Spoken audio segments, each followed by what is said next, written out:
tes. Oke, sekarang kita akan belajar RAS ya, bahasa pemrograman RAS.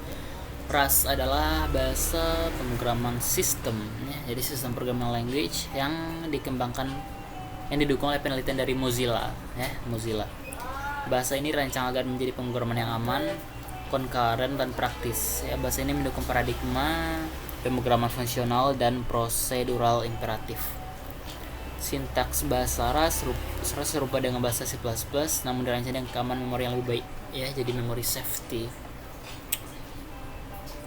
Oke, ini contoh codingannya. Dibikinnya tahun berapa ya, rilisnya itu 2010, tapi mulai developnya itu mungkin nggak ada di sini ya. Oke, untuk sekarang kita pakai textbook Easy RAS ya, yang mana udah ada versi translatingnya ya, dalam bahasa Indonesia yang ditranslate oleh si Ariandi. Oke, sekarang kita lihat. Oke, RAS, CD RAS. Oke, kita bikin dulu misalkan main.rs ya, jadi RAS itu formatnya RS ya. Oke, kita buka jadi Sublime ya, Sublime Text. Oke, di sini RAS adalah bahasa baru yang telah memiliki textbook yang mumpuni, namun terkadang tersebutnya sendiri cukup sulit dimengerti ya, karena ditulis oleh native English speaker. Nah, dibikinlah si Easy RAS ini. Oke, textbook Easy RAS ya, mana nih Hello World, ini comments RAS Playground, nggak usah, kita langsung instalasi ya. Kalau di sini RAS main version. Nah, ini RAS versi 159 ya. Oke. Jadi kita nggak usah pakai playground browser, kita langsung ke comments ya. Ini komentar kayak biasa, berguna untuk dibaca oleh programmer. Ya, nanti ini akan diabaikan oleh si compiler ya. Program RAS dimulai dengan fn main. Nah, jadi entry point-nya itu fn main. Main gitu ya. Oke, ini entry point-nya. Kemudian di sini contoh bikin variabel ya. Oke, let some number ya. Oh, gini pakai let ya, let some kayak JavaScript ya, let some number. Jadi conventionnya itu enggak ini ya, enggak penulisan ini snack case ya, enggak penuh unta apa, enggak, apa tuh ya, pokoknya dia snack case ya. Some gini, some number, nah gitu. Kalau fungsi misalkan nantilah misalkan 10 kayak gini. Apabila oke, apa ya, format apa, snack case itu lagi apa, camel case ya, camel case itu kayak gini, some number. Nah, gini ya, kalau di bahasa pemrograman lain ya, konvensinya gini biasanya gini untuk nulis variabel maupun fungsi gitu ya. Tapi kalau di RAS ini jadinya snack case. Nah, gitu. Oke, ini types. Ada primitif itu tipe yang paling dasar. Ada sign untuk integer ya, bilang bulat. Ada sign, ada unsigned. Unsigned itu integer bertanda. Jadi bertanda kayak gini. Let a sama dengan plus 10. Nah, ini bertanda nih kan. Nah, ini sign ya. Sign integers. Kalau unsigned dia nggak bertanda, jadi berarti otomatis kalau unsigned ya, berarti dia itu ini ya, cuma bisa positif gitu, 0 dari 0 sampai dengan n gitu. Tipe-tipe integer bertanda sebagai berikut, ada 8 sampai dengan 108, ada isize juga ya, begitupun dengan unsigned. Angka setelah i itu artinya panjang bit ya. Kalau 8 berarti 8 bit ya, 8 bit 1 byte. Oke, 1 byte itu minimal maksimalnya berapa ya? 1 byte itu 25 berapa ya? 258, 257. Ya, 1 byte ini 64, berarti 64 dibagi 8 berarti dia 8 byte ya. Kalau misalnya 128, nah ini 128 dibagi 8 berapa tuh? Ini banyak nih ya.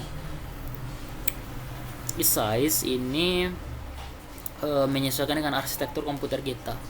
Berarti kalau misalkan laptop atau komputer kita ya, perangkat kita itu arsitekturnya 32 bit, maka ini otomatis akan compiler akan ngasih tahu kalau sebuah variabel ini tipenya adalah i64 atau unsigned 64 gitu. Kalau kita pakai usize ya, usize berarti nanti u64 atau u32. Kalau isize bisa jadi i32 atau i64 tergantung dengan arsitektur komputer. Ini ada banyak alasan mengapa ada banyak sekali tipe integer. Salah satunya adalah performance. Jadi kalau misalkan ini menggunakan byte yang lebih kecil itu akan lebih cepat ya processingnya. Misalkan kalau angka 10 pada i8 representasi binernya ini, kalau misalkan pada i108 referensinya gini. Nah, otomatis yang ini lebih cepat ya. Karakter di Rust disebut sebagai char. Setiap char memiliki angka. Huruf A ini memiliki angka 65. Sedangkan ini dalam bahasa Mandarin itu kawan memiliki nilai 21451. Angka-angka ini disebut Unicode ya. Jadi kita bisa lihat Unicode karakter ya, Unicode karakter. Nah, ini ada banyak ya. Oke, itu.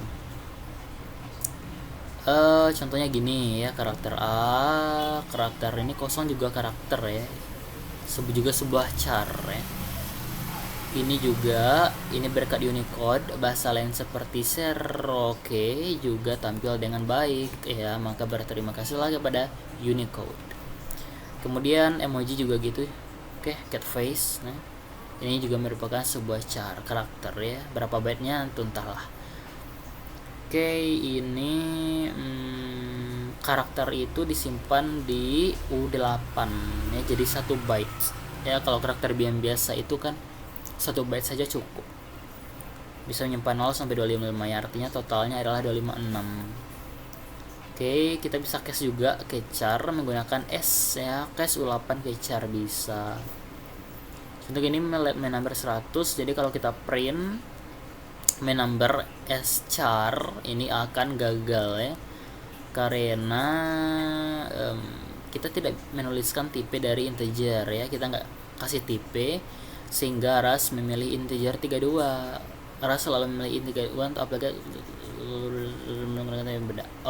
Jadi i32 nggak bisa dikonvert menjadi char ya. Jadi caranya, triknya kita convert dulu jadi U8 unsigned ya, baru kita convert jadi char. Ini baru bisa ya. Kita coba misalkan tadi let angka ya, let 6 sama dengan misalkan 220. Kemudian kalau kita print ya, kalau kita print C6 S char, ini bakalan error ya, karena ini dikasihnya nanti tipenya integer 32. Oke. Ini kalau kita run ya, caranya gimana? main.rust dan kita run. Nah, ini ya hanya U8 yang bisa di cache sebagai char. Jadi ini kita convert dulu menjadi U8, baru kita convert lagi menjadi char ya. Kalau kita run, nah dia berhasil. Ini karakter X. Oke. Berarti ini sebenarnya X itu berarti kita bisa balik ya. Berarti misalkan ini X gitu ya, dia karakter X. Jadi kalau kita print si X ini SSU8 ya, maka dia harusnya 120 ya kalau kita run. Nah, dia 120. Oke, berarti X ini Unicode atau ininya ya, Unicode karakternya itu 120. Masa iya ya? X Unicode ya.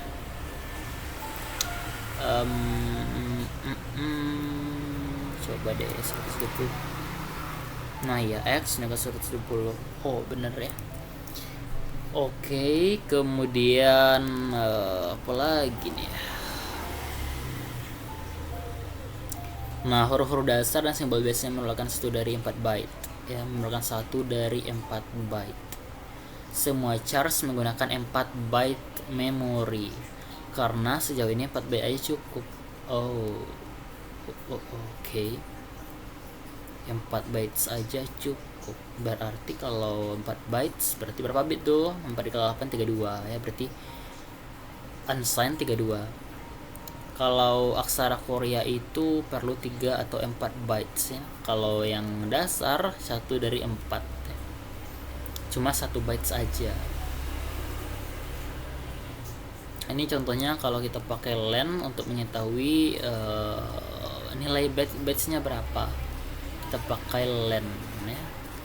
Kalau ini kita coba let misalkan apa ya, misalkan, atau kita print langsung ya, print misalkan same gitu ya. Kalau kita len, kita hitung run, nah jadinya 3 ya, berarti dia 3 bytes ya, satu karakter itu 1 bytes ini gitu. Kalau kita mengambil banyak karakternya, kita pakai chars count ya enggak sih, coba. Nah 3 karakter ini ngitung bytesnya ya, bytesnya memorinya, sedangkan ini menghitung si banyak karakter ya, banyak karakter. Kemudian kalau huruf Jepang itu huruf A melakukan sebaik, kalau aksara Jerman ini aja butuh 2 bytes. Aksara Jepun ini nih butuh 3 bytes. Aksara Mesir ini butuh 4 byte. Type inference ya, type inference adalah jika kita nggak ngasih tahu type yang akan digunakan, maka compiler bisa memilihkannya untuk kita. Maka compiler yang nantinya akan memilihkan type-nya. Compiler Rust selalu perlu mengetahui tipe dari sebuah variabel. Contoh pada chapter sebelumnya, let my number ini, my number akan menjadi i32. Oke, karena compiler secara default akan memilih i32 untuk integer jika Anda tidak memberitahunya. Oke, defaultnya integer 32. Namun jika kita kasih tahu let my number U8, maka otomatis my number ini tipenya unsigned 8. Jadi sebenarnya compiler ini bisa memilihkan type untuk kita, tapi terkadang kita perlu memberitahukannya kepada compiler karena 2 alasan. Bla bla bla. Oh, kita ingin 108 bukan i32. Jadi kita bisa secara eksplisit ngasih tahu compiler kalau sebuah variabel kita tipenya i128. Contohnya gini, small number unsigned 8 10. Kemudian apa nih? Anda bisa menyebutkan tipenya setelah angka. Oh, bisa gini pula ya. Jadi kalau misalkan kita punya let angka gitu ya, 2 juta. Oke, jadi kita bisa kasih tahu di ujungnya ini 200. Tipenya ya i32. Bisa gini ya, print, coba kita print angka ya, kita coba run. Berhasil ya. Jadi bisa di sini ini bisa kita kasih underscore nggak ya, kayak di bahasa pemrograman lain? Oh bisa. Oke, menarik. Oh ya, bisa gini ya. Oke, mantap. Ini nggak berpengaruh ya, cuma sekedar mempermudah kita dalam pembacaan kode. Oke, kemudian floats, ini angka berkoma, desimal ya, desimal point. 5.5 itu float, yang 6 itu integer, 5.0 juga disebut sebuah float, dan 5 titik itu juga float. Kalau misalkan angka kita mengandung titik gini ya, Rust akan melihat ada titik dan tahu bahwa itu adalah sebuah float. Namun di Rust, type ini bukan disebut sebagai float, mereka disebut sebagai F32 dan F64. Jadi cuma ada 2 tipe ya, 32 atau 64. Kalau tadi kan kalau si sign sama unsigned dia ada i8, 16, 32, 64, 108. Kalau ini cuma 2, F32 dengan F64. Ini compiler melihat sebuah variabel F64 ya, ini sebagai F32. Kalau kita plus, oke, ini aman. Tapi kalau kita plus dengan my order floats ini nggak bisa ya, karena tipenya berbeda. Kita case dulu nih ya caranya. Nah ini my order float yang sebelumnya F32 kita case dulu jadi 64, jadi baru bisa kita tambah 5 tambah 8 berarti dia 13,5 ya, 13, 12, 13.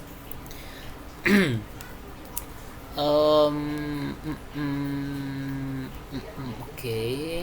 Printing hello world. Baru bilang hello world ya, biasanya hello world dulu baru belajar variabel yang lain ya. Ini hello world-nya di bagian chapter nggak baca lah 2 ya. Hello world, print hello world ya. Oke, disebut sebagai kode blok. Oke, ini kode blok code program kita ya, bukan program sih tapi ruang lingkup untuk si method main ya. Entry point fungsi fungsi aku metode si fungsi main ya. Kalau metode itu milik si kelas ya kalau nggak salah. Adalah sebuah makro. Jadi ini tuh makro yang akan melakukan print ke konsol. Sebuah makro sama seperti sebuah fungsi. Oke, makro ini memiliki tanda seru. Jadi ini makro ya, bukan function biasa tapi makro. Oke, ini makro berarti. Gini nggak bisa ya. Coba kita nggak bisa ya. Ini udah enggak aman ya. Save, run. Dadalah, nggak bisa gini. Harus makro. Oke, kalau print kita bisa gini ya. Letakkan variabel ke dalam sini gitu ya. Yang mana variabelnya itu ditaruh sesudah tanda koma. Di sini angka gitu ya. Nah, ini kalau kita punya misalkan let angka 10 gitu. Jadi di sini maksudnya taruhlah sesuatu di dalam ini gitu ya. Ini berurutan ya angka. Ya, jadi ini nanti nilainya 10 di sini. Atau langsung aja di sini nama variabelnya udah. Kalau kita run ya gitu aja 10. Ini kita bisa banyak. Oke, bisa angka 2 misalkan. Kita bikin lagi di sini angka 2. Udah. Ini ada contoh function. Dia akan mencetak hello world, dipanggilnya fungsi number ya, yang mana dia return 8. Jadi kalau misalkan ini untuk tipe returnnya ya, dia returnnya itu harapannya integer 32. Nah, ini boleh aja langsung angka di sini nih tanpa titik koma ya, karena tidak ada titik koma, maka itu akan dianggap sebagai value yang akan di return. Menarik kan? Menarik. Number ya, misalkan U16 ya. Kalau kita langsung aja di sini bikin 10 gitu ya, 10 misalkan U16 kita bikin. Nah, gini aja. Kalau kita number di sini ya, hasilnya akan expected in format string because all this opening brace. Oke, berarti nggak bisa gitu ya. Tampung dulu mungkin, atau nggak usah di sini aja. Kita run. Nah, ini 10. Oke. Bisa gitu ya, keren. Ini kenapa error? Karena ini pakai titik koma ya. Pakai titik koma, dia nggak return. Berarti kalau kita pakai titik koma, kamu beritahu saya bahwa number akan mengembalikan 32, tapi kalau kamu tambahin titik koma sehingga tidak bisa mengembalikan atau mereturn apapun. Oleh karena itu compiler akan menyarankan untuk menghapus semicolon ya. Expectednya integer 32 tapi fontnya kosong gini. Jadi consider removing this semicolon ya. Pintar ya compilernya ya. Dia kita disuruh untuk disarankan untuk menghapus ini titik koma. Keren ya, rewel ya compiler. Multiply, ini contoh multiply. Oke, mantap. Udah belajar function ya. Ini multiply atau adding aja deh. A, B gitu ya, tipenya integer 32. Ini enggak, kok kayak golang ya, integer 32 misalkan ya. Oke, integer 32, ini juga integer 32 nanti ya. A plus B. Jadi kalau di sini kita adding, misalkan 1 dengan 2 jadinya 3 ya kan. Oke, benar. Kemudian berapa menit nih ya? 29 menit. Declare variable encode blocks ya. Blok program ini punya ini sendiri ya, blok ini aja. Main number dimulai dari sini, main number berakhir di sini. Oke, jadi main number nggak bisa diakses dari luar ya, karena life cycle atau apa ya life cycle itu cuma di blok ini aja ya, jadi nggak bisa keluar gitu. Kalau blok ini udah ditutup, maka ini hangus semuanya ada di dalam gitu. Ini contohnya main number, kita juga bisa gini. Ini blok. Oke, dalamnya juga bisa bikin variabel, kita tambah, berarti dia otomatis nge-return. Berarti 8 ditambah 9 jadinya 17 ya, berarti main number ini jadinya 17. Oke, ini kalau kita run, oke 17 ya, benar. Main number nah ini berarti dia nggak ada ya, second number hangus di bagian ini. Jadi lihat main numbernya apa, kosong ya. Main number menghasilkan kosong aja gini ya. Lantas mengapa kita menuliskan ini dan bukan ini? Selanjutnya kita belajar tentang itu. Display. Variabel sederhana di Rust bisa di print atau dicetak menggunakan ini di dalam print len ya. Namun beberapa variabel tidak bisa dan Anda perlu menggunakan debug print. Oh, ini debug print berarti ya. Titik 2 tanda tanya itu debug print. Compiler akan memberitahu untuk Anda sebagai contoh. Let doesn't print. Ini berarti nggak bisa di print biasa ya, tapi kita harus pakai debug print. Debug print. Coba.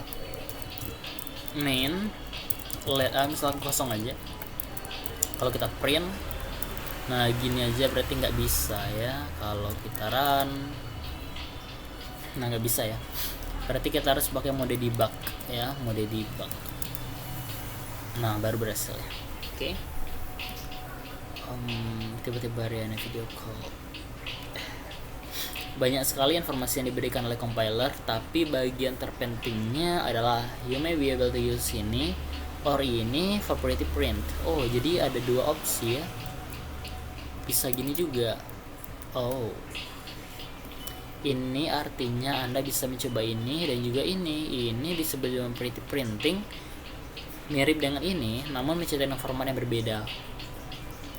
Jadi display artinya memprint atau mencetak dengan ini, dan debug artinya memprint dengan ini. Oh, print cetak. Oke, ini berarti display ya. Kalau ini tuh debug. Oke. Satu hal lagi, Anda juga bisa menggunakan print tanpa ln ya. Ini L sebenarnya ini. L nggak sih? L, oh iya, print len bukan print in ya, print len. Jika Anda tidak menghendaki new line. Oh, ini kalau kita print maka dia bikin line baru ya. Ini berarti dia enter. Nah, ini enter ya. Kalau nggak pakai ln dia nggak ngenter, jadinya nanti digabung. Nah, jadinya kayak gini. Oke, karena yang pertama dia nggak ngenter di sini, nggak ada ln-nya.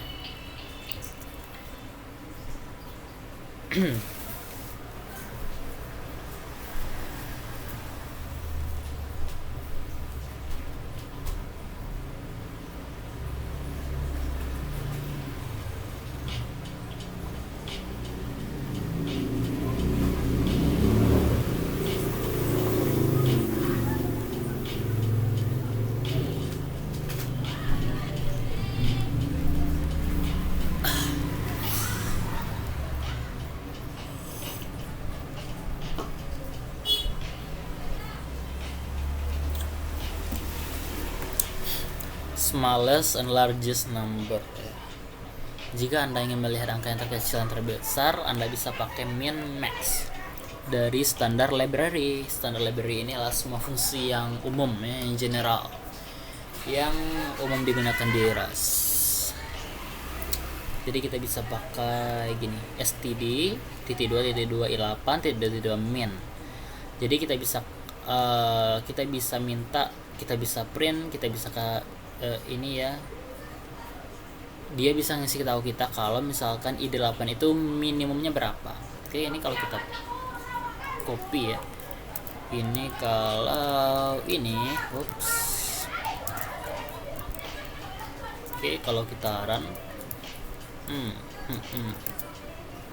ya minus 108 ya. Ini minimum untuk I8. Kalau maxnya berapa ya? Maxnya 127. Oke. Kalau misalkan I108 ini berapa ya? I128. Wow, ini GG. Wow. Oke, mutability changing. Saat kita declare variable dengan let, maka defaultnya itu ia akan immutable, nggak bisa dirubah. Contohnya kalau kita bikin variable ini, kita nggak bisa ngubah value-nya karena defaultnya itu immutable ya. Let A10, jadi kita nggak bisa sang lagi nih jadi 12 ya, nggak bisa lagi karena A ini immutable, jadi value nya itu nggak bisa diubah. Oke. Jadi agar bisa diubah gimana, kita jadiin mutable. Nah, kalau kita kasih di sini mutable, maka sekarang si variable A kita bisa change value nya. Run. Ini 12 ya. A is never used. Oh, ini ya never used. Oke, gitu.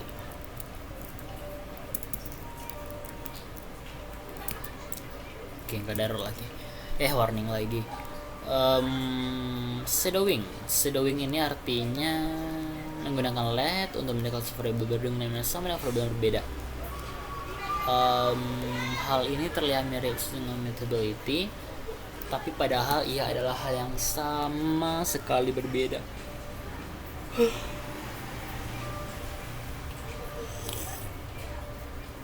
Let main number 8, kalau kita print main numbernya dia cetak 8. Masih running nggak?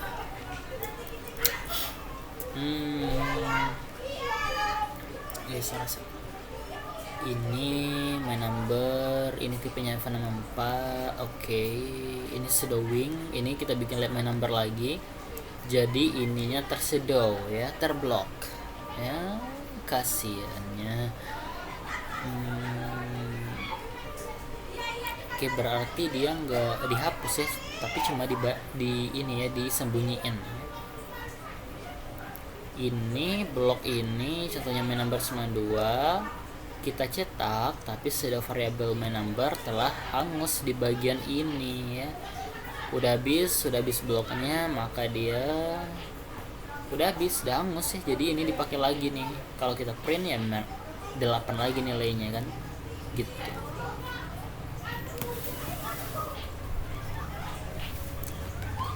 Jadi di saat Anda mengisi sebuah variabel, Anda tidak masukkannya, lebih tepatnya Anda membloknya atau menyembunyikannya.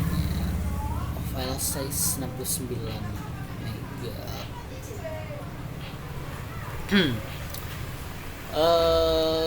Jadi apa sebenarnya kegunaan dari shadowing? Shadowing dapat digunakan apabila Anda perlu mengubah sebuah variabel lebih sering ya, lebih sering. Bayangkan di mana Anda ingin melakukan banyak operasi matematis menggunakan variabel y(x)(x). Oke. X bernilai 9, kemudian kita shadow dengan nilai yang baru, jadinya times 2. Kita kali 2 jadinya 18, 9 dikali 2 18, kemudian kita shadow lagi dengan nilai baru, berarti 18 ditambah dengan 9 ya, jadinya tadi ini times 2. Oke, 18, kemudian tambah lagi nih 9 tambah 9 18 tambah 10 28. Iya, disudah lagi dengan nilai baru. X dia return. coba ya.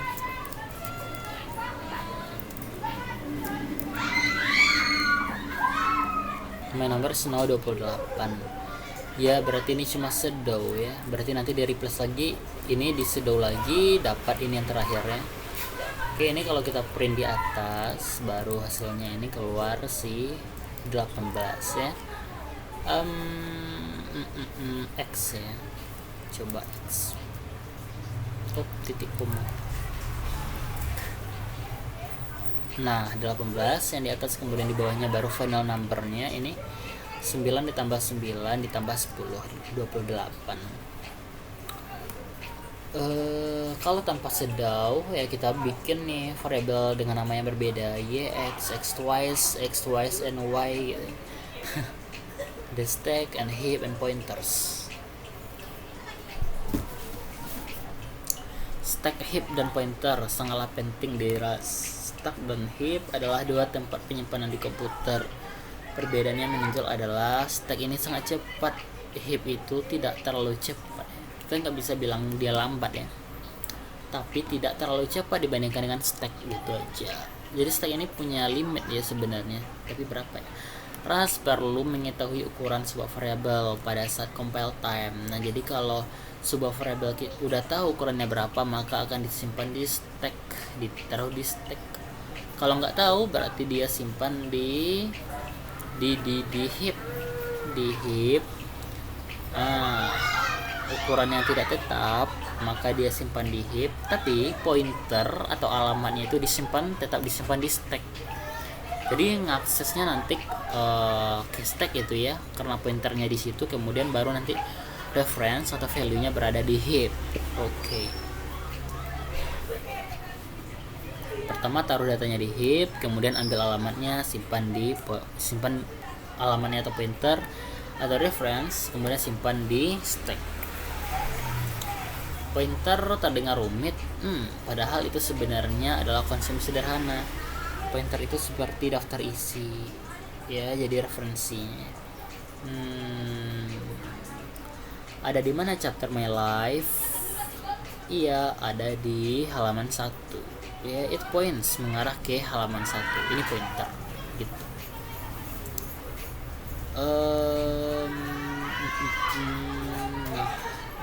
Pada RAS reference ya, pointer yang biasa Anda lihat pada RAS disebut reference. Ini adalah bagian terpenting untuk diketahui. Sebuah reference akan mengarahkan kita ke memori dari sebuah value. Reference artinya kita borrow ya, kita pinjam value, tapi kita tidak memilikinya, kita cuma minjam value.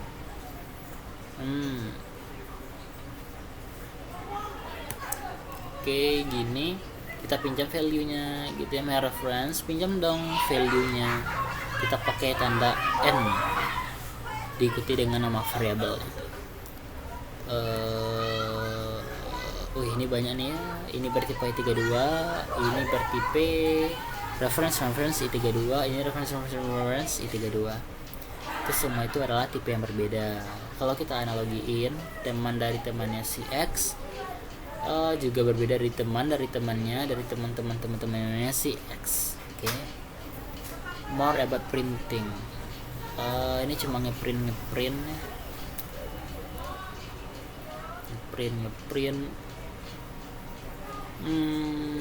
kita bisa gini ya, ngeprint nilai apanya nih ya, nilai byte. Oke, menarik. Kita bisa pakai B byte gitu ya. Coba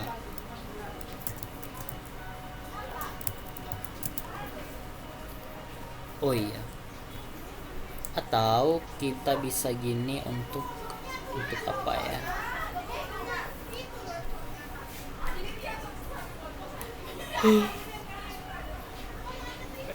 ini ngekes